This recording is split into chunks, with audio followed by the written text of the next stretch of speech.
¿Qué tal, amigos? ¿Cómo están? Bienvenidos. Esto es Pulso Parlamentario por Congreso, Televisión y Radio Congreso. Hoy tenemos un gran invitado en nuestro programa, don Carlos Adriancén, decano de la Facultad de Economía de la UPC. ¿Cómo está? Bienvenido. Gracias por estar con Congreso Televisión. Bien, comencemos por aparentemente buenas noticias. El último reporte del Ministerio de Economía y Finanzas ha destacado que el crecimiento de abril constituye la mayor tasa de crecimiento en los últimos 5 años, 105 meses de crecimiento continuo. La pregunta es, ¿también estamos? A ver, siempre hay que destacar que este crecimiento, el crecimiento peruano, está por encima del promedio sudamericano en ese lapso, que sí son 100 meses, pero hay que reconocer, por ejemplo, que a mediados del año 2011 el crecimiento anualizado bordeaba el 9%. Y en la actualidad estamos dándonos golpe de pecho porque estamos transitando hacia el 4%, entre el 3 y el 4%, incluso incluyendo la última observación del Ministerio. Y lo que vale la pena destacar es que el crecimiento que importa es el crecimiento anual y mejor todavía el quinquenal. Y el de los últimos 5 años es la mitad del de 5 años atrás. El Ministerio de Economía y Finanzas tiene un enorme reto para regresar a las épocas pre-Humala, pre-PPK, donde el país tenía un alto riesgo liderado por la inversión privada y las exportaciones. Es decir, no hay que dejarnos llevar por un aparente crecimiento mensual, sino más bien por el acumulado, que puede, digamos, significar otro tema. Que es el que se asocia a la reducción de pobreza, a la creación de clase media. Pero en esta discusión hay que tener muy claro que el Perú tiene una gran virtud. La virtud, en términos de manejo económico, tiene que ver con el comportamiento de la inflación, que está dentro de su meta y que nos ubica como una plaza predecible a nivel sudamericano. Y tenemos mucho más que 100 meses con una inflación estable. Y eso es mérito del Banco Central de Reserva. Ahora, ¿cómo? Bueno, hemos llegado a julio, agosto más o menos con estas cifras, pero ¿qué nos espera de aquí a diciembre? Digamos, algunos economistas, algunos analistas consideran que podemos mantener ese 4% de crecimiento, podemos inclusive subir a 5%. Otros, sin embargo, dicen que es una valla bastante difícil de llegar. Las cosas son muy sencillas. PPK llegó a echarle mucha mala vibra a la economía peruana. La gente desconfiaba, un presidente involucrado con los asuntos de Greenfield. Eso generó además de Humala, varios años de caída de la inversión privada. Ahora hay una recuperación, pero muy pequeñita. Y lo que vale la pena destacar es que lo que tenemos podría ser básicamente un rebote estadístico, asociado también a mejores precios. Pero estos precios se mantendrán, no se mantienen y se acaba la fiesta. Porque lo que explica la mejora no es ningún cambio significativo en política económica. No le han ganado a nadie, solo los precios han subido, con ello han mejorado las exportaciones, se ha cerrado la balanza comercial, algo se ha cerrado el hueco fiscal, pero el próximo año es un año de gasto, sobre todo por panamericanos, y si se hace algo más que hablar de reconstrucción. Por lo tanto, quienes son más reacios a hablar de 5% podrían tener mucho más sentido. A menos, claro está, que el gobierno haga algo más que Quellaveco. Ahora, los pilares sobre los que actualmente, digamos, descansa la economía peruana podría ser servicios, los metales, que han subido en la cotización internacional, y por supuesto algunos dicen reconstrucción en el norte, construcción en sí. Se habla también mucho de Quellaveco. ¿Qué hay de cierto en todo esto? Quellaveco es un proyecto muy destacable para los peruanos, pero siendo fríos, lo hubiera podido sacar igual Humala o PPK, solo que tomó sus 5 o 6 años de atraso. Y a pesar de la forma como trabamos las inversiones en el Perú, por malas regulaciones, por impuestos, por falta de apoyo político, los precios internacionales subieron y en una elección riesgo-retorno, pues Quellaveco está viendo la luz. El problema es que realmente la producción en Quellaveco vea la luz, porque cuando se habla de Quellaveco, se habla de todos los empleos que va a generar el proyecto en sí mismo, la mayor recaudación, pero no se habla de los impuestos que genera entre los sectores que van a querer bloquearte. Van a contratar a muchos activistas profesionales para que en el caso de Quellaveco sucede lo mismo que con Conga. Conga se dio por sentado, pero se bloqueó de todas maneras y el presidente Humala hizo un soberano papelón. Igual con Tía María. Y lo que tiene que saber el presidente Vizcarra es que Quellaveco no lo va a hacer nada parecido a un buen presidente. Él requiere 5, 10 Quellavecos. Que Tía María vea la luz, ¿por qué no que Conga vea la luz? Que vean muchos más proyectos en minería y fuera de minería, que se trabaron desde los días de Conga. El Perú se ha vuelto un país que se ha estado sistemáticamente disparando al pie desde el gobierno. Y es momento que cambiemos la receta. No es el gasto público, no va a ser la reconstrucción que solamente repone capacidad productiva, ni los panamericanos, lo que va a hacer que el Perú tenga un crecimiento robusto y alto, como para que volvamos a bajar pobreza en montos significativos. Requerimos muchos más proyectos en toda la economía y eso implica un liderazgo que yo honestamente no he visto en el discurso. Ahora bien, los peruanos están comprando más, acabamos de pasar por el Mundial. Hubo una fiebre por los televisores, por ejemplo, ¿no? Se habló mucho de que las ventas habían aumentado y el uso del plástico también. Debo ser el único peruano que sigue con su mismo televisor, aunque vi un muy buen mundial. Pero todos, gracias a Dios, compraron sus televisores, pero los televisores se pagan. Entonces, cualquier persona que analice el efecto económico de un evento como el mundial, saben que es como una campana o una parábola. Al comienzo aumenta el gasto, pero después se pagan las deudas. Y eso es lo que va a pasar en los próximos días. Los bancos deberán haber elegido clientes que van a pagar el uso de las tarjetas o de los préstamos que tomaron para comprarse esos bonitos televisores como el que estoy viendo. Pero son caros y hay que pagarlos. La reconstrucción en el norte y la construcción en general, ¿puede significar de alguna manera la reactivación de la economía?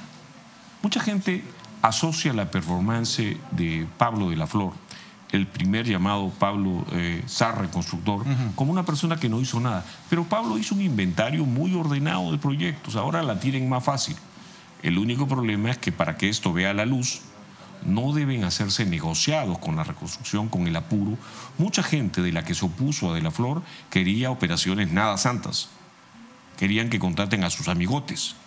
Y si la reconstrucción se convierte en un botín, lo que vamos a ver es mucho resentimiento en las zonas dañadas que se va a reflejar en la próxima elección. Es importante que el presidente Vizcarra haga algo más que hablar. Es decir, requerimos acciones burocráticas para una implementación de un proceso de reconstrucción transparente. Y nuevamente, en esa dirección no veo nada. Estuve viendo algunas líneas escritas por economistas aquí en el Perú y mencionaban que también otro aspecto que podía ayudar a, digamos, reactivar la economía en el Perú era la pesca, pero que sin embargo a mitad del año, digamos, la veda bajaba este crecimiento y que podía, digamos, no significar mucho en cuanto a números. ¿Cuánto aporta la pesca? Mira, el sector pesquero es un sector muy importante. Provee alimentos, exporta, trae divisas al país, pero es el 0.3, 0.4% del PBI. Cuando veo al jefe del INEI diciendo que vamos a crecer liderado por el sector pesquero, me muero de risa. Es un sector poco relevante desde el punto de vista de generar crecimiento estable. Genera divisas, insisto, es muy importante, nos da alimentos. Pero la economía la mueve fundamentalmente el sector servicios, que es casi la mitad del producto, la minería y cuando hay un buen momento, construcción.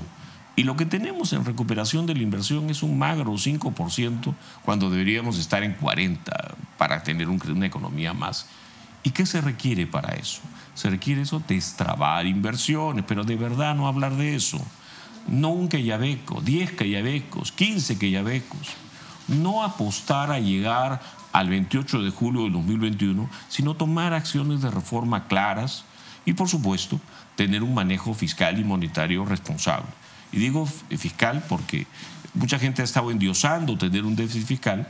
Yo tengo un montón de amigos que dicen que el gasto es muy chiquito, que hay que aumentar los impuestos, pero cuando les hablas tú de la calidad y la corrupción de la administración del gasto, se meten debajo de la mesa.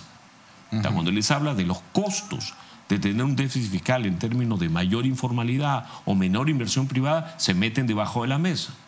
Lo que mueve la economía peruana es el peruano de a pie, el televidente del canal del Congreso, que con su propio impulso privado invierte, mueve la economía, y a ellos no hay que darle más regulaciones ni más impuestos. Eso nos ha ayudado mucho la última elevación de precios, pero hay mucho mucho economista, me equivoqué, disculpe, en el sector público que quiere a la primera de barra subir impuestos. Fíjese el asunto que conversábamos antes sobre el selectivo al consumo.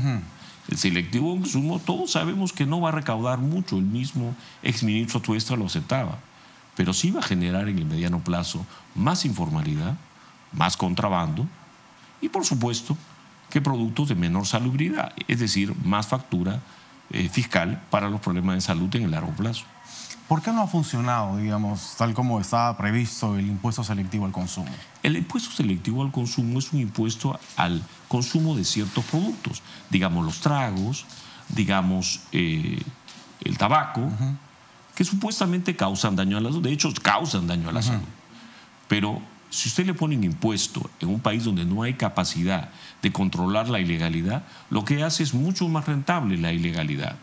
No aumenta la recaudación, pero sí aumenta la ilegalidad. Es decir, es una idea fácil, usted puede salir a decir que su objetivo es cuidar la salud de la gente para que mañana no haya gasto, pero como la gente va a consumir ahora alcoholes más adulterados, menos supervisados y va a fumar, yo sabe qué, en ese caso al final la factura de salud sube y los efectos de recaudación son magros o inexistentes y a veces hasta negativos en mediano plazo. Este tipo de medidas no se juzgan como este mes subió la recaudación porque subieron los precios externos. No. Hay que ver cuál es el efecto quinquenal, al menos en 2 años, para ver si la medida fue tan mala como la lógica económica permitiría anticipar. Ahora bien, en el ámbito internacional, Estados Unidos y China están librando una batalla campal en cuanto a economía se refiere. Estados Unidos ha puesto aranceles a China, China ha puesto aranceles a Estados Unidos. ¿De qué manera este tema, esta guerra económica entre estas dos potencias, nos puede perjudicar? ¿Hay que sacar partido de esto, tal vez? El Perú ha cambiado y ha mejorado económicamente en términos de décadas por un mayor comercio internacional. Y estas medidas afectan el comercio internacional. Pero tenemos una buena noticia frente a esa mala noticia. Y es que somos un error estadístico en la economía mundial. Somos el 0.2% de la economía norteamericana casi. Somos muy pequeñitos. O sea que estas grandes fluctuaciones no nos quitan techo. El techo está demasiado lejos para nosotros. Es decir, en medio de esta pelea hay que preguntarnos si los gringos ya no invierten en China. Y señor televidente, entérese, China es 1/3 de los Estados Unidos. Necesitan plazas donde invertir. Necesitan países que sustituyan el comercio que proviene de China. Y nosotros tenemos un bonito acuerdo de promoción comercial con los Estados Unidos. Frente a esto podemos tomar 2 actitudes. Nos abrazamos de nuestros amigos chinitos, pobrecitos, a los que le están poniendo barrera comercial, o nos abrazamos de los peruanos y aprovechamos las circunstancias y desarrollamos condiciones para atraer muchas más inversiones norteamericanas al país que Estados Unidos, ya que no va a China, tiene países en América Latina y sobre todo el país del indómito Inca, que es una gran plaza para hacer inversiones. Claro, los escándalos del Callao y la corrupción burocrática que nos caracteriza no ayuda, pero los gringos tienen un tratado de libre comercio con un capítulo de promoción comercial que hace que esta plaza sea predecible. ¿Qué hace el gobierno hasta ahora? En mi opinión, parecen chinos, no peruanos. Ahora bien, precisamente en ese tema, porque, claro, parece atractivo, digamos, hacer negocios con Estados Unidos, pero 2 preguntas interesantes. ¿Qué productos son atractivos para Estados Unidos? Y segundo, ¿qué tan, digamos, estable mantener una relación toda vez que tenemos frente a nosotros a Donald Trump, nada menos? Un personaje muy peculiar. A ver, cualquier país que gobierna sus acciones en función a sus intereses le vende hasta Donald Trump, le vendería hasta Maduro si fuera necesario, aunque ese es un hediondo genocida, ¿no es cierto? Pero más allá de estas consideraciones, lo que tenemos que buscar es plazas para comerciar más, para que haya más PBI, más ingresos para nuestras familias, más inversión en el país. El ritmo de crecimiento de la inversión peruana actualmente es muy magro. Y si nos abrazamos a China, vamos a tener años más feos. Si en cambio atraemos inversiones de cualquier país, tomando las acciones que destraben los flujos de inversión, entonces vamos a comenzar a darle un mejor nivel de vida a nuestro país y a nuestra gente, que es lo que deberíamos hacer. O sea, no nos preocupemos si Donald Trump se pinta el pelo de verde. Lo que nos interesa es exportar más. Y usted me preguntó qué. Bueno, el Perú tiene, contrariamente a lo que mucha gente dice, menos materias primas de las que cree y mucha más diversificada exportación. De hecho, los productos minerales son muy importantes. Exportemos minerales. De hecho, el último yacimiento de litio descubierto en la zona sur del Perú es una gran noticia. Busquemos si tenemos otros productos de demanda en este mundo de autos eléctricos y de mucho mayor crecimiento de la economía norteamericana. No nos quedemos parados, hay que exportar todo. Y no olvidemos, el sector más importante de la economía peruana es servicios. Y para exportar más, es un tema muy importante, hay que tener el tipo de cambio en su sitio. En el Perú el dólar se maneja desde el Banco Central. Es decir, no es un dólar libre. Y cada vez que los precios internacionales mejoran, abaratamos el dólar. Es como si corremos más, pero cargamos un paquete de 10 kilos para correr menos. No, hay que dejar flotar el tipo de cambio, olvidarnos de los precios externos, que vengan todos los que quieran, porque es maná del cielo, pero tenemos que tener el tipo de cambio más competitivo, menos rezagado. El Banco Central se precia de tener un dólar en términos reales y rígidos, gran torpeza. Dejen flotar el tipo de cambio real siempre flota, pero dejen flotar el nominal enfocado en lo que el Banco Central está haciendo muy bien. Y está manteniendo una tasa de inflación estable que hoy día no valoramos, que es como tener una esposa muy trabajadora. Nadie que la tiene la valora, pero vale oro. Tener inflación baja, hoy día nadie habla de la inflación, pero es la condición más importante para el comportamiento económico del país y para su desarrollo. Y sobre todo, la inflación alta, como pasa en Venezuela o en Argentina, le roba a los más pobres. Es una desgracia. Ahora bien, ya que hablamos justo de ese punto, vamos a ver un poco la región. ¿Cómo camina la economía peruana en, digamos, economías como la de Chile, la de Argentina, la de Colombia, por ejemplo, ¿no? Con nuevo presidente. Siempre es bueno no compararnos con la región. Comparémonos con los países que crecen a un ritmo alto. La región es una región de perdedores económicamente hablando. Es hermosa, maravillosa, son nuestros hermanos, pero aquí nadie se ha desarrollado nunca. Entonces, incluso comparándonos con los mejorcitos, Chile por Bachelet, Colombia es como engañarnos. Comparémonos con Australia, comparémonos con países que han tenido la capacidad de darle desarrollo y bienestar a su pueblo. Y en ese sentido estamos pues como el glorioso Club Universitario de Deportes en el campeonato, bastante mal. Si Perú crece 4%, Chile No ¿cuánto crece? ¿O Australia cuánto crece? Le voy a explicar. Para que un país vea la luz, requiere crecer por 3, 4 décadas por encima del 7-8%. Y usted va a ver progreso en ese país. ¿Cómo se hace? Comerciando y manteniendo instituciones predecibles e inflación baja. Si nos comparamos con Chile, que con Piñera quiere levantarse sobre las cenizas que le dejó la señora Bachelet, nos estamos engañando. Y Colombia ha entrado el señor Duque, un hombre que ha dado un muy buen discurso el día de ayer, pero que va a tener una lucha política muy dura. Santos le ha hecho un enorme daño a la institucionalidad colombiana. Y eso implica dos plazas cojas en realidad. Aunque ojalá que yo me equivoque y que Colombia con Duque y que Chile con Piñera progresen, porque esos dos países nos compran muchos productos. Y me encanta el progreso de mis países vecinos. El resto de la región es un desastre. Mire Argentina, mire Brasil, mire el mismo México, con AMLO, que dice que las instituciones le apestan, que él no quiere instituciones. Por Dios, no sé cuál es peor, AMLO o Trump. Pues yo soy latinoamericano, así que deseo lo mejor para México. Pero en ese contexto, lo que tiene que mirar el Perú es sus propias pulgas. Y en la conversación previa hablamos de corrupción. Y la corrupción burocrática en el Perú es hoy un asunto de la mayor importancia. Gran parte del estancamiento o del menor crecimiento, para ser más preciso, el menor dinamismo, la menor reducción de pobreza, se debe a la que nuestros índices de corrupción burocrática en los últimos 7 u 8 años se han disparado. El último año cogido para bien, pero hemos subido cerca de 20 puestos en 5 años en corrupción burocrática, según el índice, el ranking de Transparencia Internacional. Y eso hay que enfrentarlo.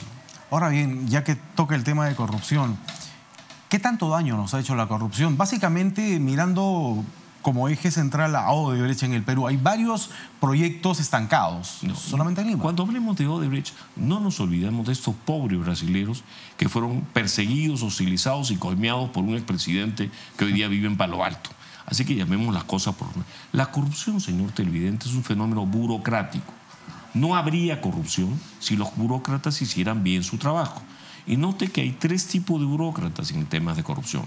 Los burócratas coimeros, los burócratas coimeados y los ciegos, sordos y mudos que son tan culpables como los 2 primeros.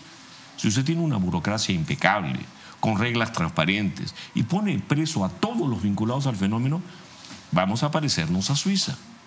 Pero eso implica en el Perú un enorme trabajo de reforma y un enorme trabajo que pasa por conseguir una fiscalía nueva, una judicatura nueva, una policía nueva para empezar y poner a muchísima gente en la cárcel para que cualquiera que tenga un puesto público tenga un fuerte desincentivo a la corrupción. Hoy día hay corrupción y podemos cambiar cabezas, meter preso a todos los expresidentes. Si los incentivos siguen prevaleciendo, se va a reproducir y nos va a hacer un enorme daño. Un estimado simplón de la elasticidad arco de la corrupción o de la percepción de corrupción burocrática sobre el crecimiento nos da para los últimos 20 años una factura de $13.000 millones del año 2006 en promedio en los últimos 20 años. ¿Por qué? Porque la corrupción no es cuánto se roba tal o cual funcionario, sino cuántos proyectos no entran porque el funcionario de quinta, de segunda, de tercera bloqueó el proyecto por una coimita. La peor corrupción no es la de Toledo, ni la de Humala, ni de la señora Villarán, ni del candidato que usted quiera. En un país donde todos tenemos nuestro choro bueno y nuestro choro malo. No, todos los choros adentro. Pero la peor corrupción es la micro. El permitir que en pequeños gastos no se gaste lo que se debería, que no se atienda bien una posta, que no se atienda bien una escuela, que se roben esos vueltos. Eso es lo que da lugar a una merma en términos de crecimiento de unos $13.000 millones, que es al final lo que cuesta por razones pecuniarias y no pecuniarias la corrupción. Eso nos ha robado un PBI en 20 años. Somos la mitad de ricos de lo que deberíamos. Por esto hay que enfrentarla, no es popular, implica meter posiblemente decenas de miles de personas adentro y mientras no lo hagamos, se va a reproducir. Bien, hemos hablado en macro, la economía, el tema internacional, cómo pinta, digamos, la economía en macro también para el Perú y en la región. Pero para el peruano a pie, sí, ¿cómo se presenta la economía de aquí a diciembre? Bueno, tengo una buena noticia. Tenemos inflación estable, el crecimiento está rebotando. Usted no tiene pretextos para esforzarse, para tratar de vender un poco más, tratar de innovar en sus productos. Si usted puede, sus excedentes no los utilice en un lindo televisor, sino edúquese más. Y esperemos que en los próximos días el gobierno nos dé señales hacia una mayor flexibilidad laboral, hacia una mayor captación de inversiones, y así esto se comience a mover. Pero entendamos, al ritmo que vamos, no la vamos a hacer. Creciendo 4%, ese país no va a reducir significativamente la pobreza, va a haber mucha frustración y va a haber mucho sinvergüenza que le va a decir que este país es rico siendo pobre. El presidente Vizcarra en su discurso ha dicho que tenemos una economía paralizada, pero que su gobierno ha implementado una serie de acciones para reencauzar el país. ¿Usted ha escuchado algunas de las, digamos, propuestas hechas por el presidente de la República? ¿Estamos por buen camino? En materia económica no vi ninguna diferencia entre la gestión de Ollanta Humala y la de Martín Vizcarra, pasando por PPK. Es la misma visión que apuesta a mayor gasto público sin hacer ningún esfuerzo por mejorar la calidad del gasto. Incluso algún ministro del anterior, del señor Vizcarra, quería subir impuestos como loco para seguir gastando sin que haya el mínimo esfuerzo serio por hacer una asignación de presupuesto por resultados de a verdad, no una inventadita como la de ahora, sin hacer una lucha de corrupción contra la corrupción suficiente y abriendo un déficit fiscal. Yo creo que el ministro Humala, los confundo porque hacen lo mismo en materia económica. El presidente Vizcarra tiene que entender que el país puede ser un país desarrollado, pero que él tiene el mandato de no perder el tiempo en estos 2 años, no jugar a flotar al 28 de julio. Tiene que atreverse a hacer algo más que lo mismo que los predecesores. Y eso requiere reformas de mercado, requiere mucha lucha contra la corrupción burocrática, limpiar la burocracia nacional, captar inversiones, vuelvo a repetir, no ilusionarse con hacer los panamericanos, por ejemplo, mientras no atendemos ni siquiera la posta en Ayacucho, donde se han muerto casi una docena de personas por falta de atención. Y los peruanos formales pagamos una barbaridad de impuestos. Lo peor que puede, aunque el presidente ha reaccionado con muy buen tino en esta dirección, es subir impuestos cuando la inversión privada no termina de recuperarse. Que el gobierno gaste bien, que se asegure de eso, que no lo tonteen. Y quizá el 28 de julio de 2021 lo recordemos como un buen presidente. Hasta ahora no veo motivo. Última pregunta. ¿Ahorrar en soles, ahorrar en dólares o simplemente ahorrar? Ahorrar es fundamental, sobre todo si usted no tiene un costo de oportunidad mayor que lo que ahorra. Es decir, si usted no ahorra porque está invirtiendo, bienvenido sea, invierta. Si conoce su negocio, eso lo va a enriquecer y lo va a hacer mejor persona. Pero si tiene la capacidad de ahorrar aún invirtiendo, ahorre en la moneda más estable. Y usted es quien va a decidir si cree que el dólar se va a mantener a 3.20 10 años más o no. Si no es el caso, ahorre en dólares. Muy bien, como siempre. Eso sí, no se endeude en soles. No. Es muchísimo más caro endeudarse en soles que en dólares. Y el dólar hasta ahora está estable. Si usted lo ve inestable, se pasa a soles. De acuerdo. Pero ahora ahorre o endeúdese en la moneda que le salga más barato endeudarse. Y el endeudamiento en soles es casi 10% mayor. Por eso todos los bancos recomiendan que se endeuden en dólares. Sí, en soles, por ejemplo, porque ganen más plata. El crédito hipotecario, alguien que quiere comprarse un departamento, por ejemplo, en soles o en dólares. Yo tuve la mayor parte de mi propio crédito hipotecario en dólares y pagué 10% menos al año que los que lo tenían en soles. De acuerdo. Horrible, ¿no? Muchísimas gracias por haber estado con nosotros. Hemos estado conversando con don Carlos Adriancén, decano de la Facultad de Economía de la UPC. Muchas gracias nuevamente, amigos. No hay tiempo para más. Hasta aquí Pulso Parlamentario por Congreso Televisión y Radio Congreso. Los esperamos en una próxima edición de Pulso Parlamentario a través de Congreso Televisión. Que estén bien. Hasta la próxima.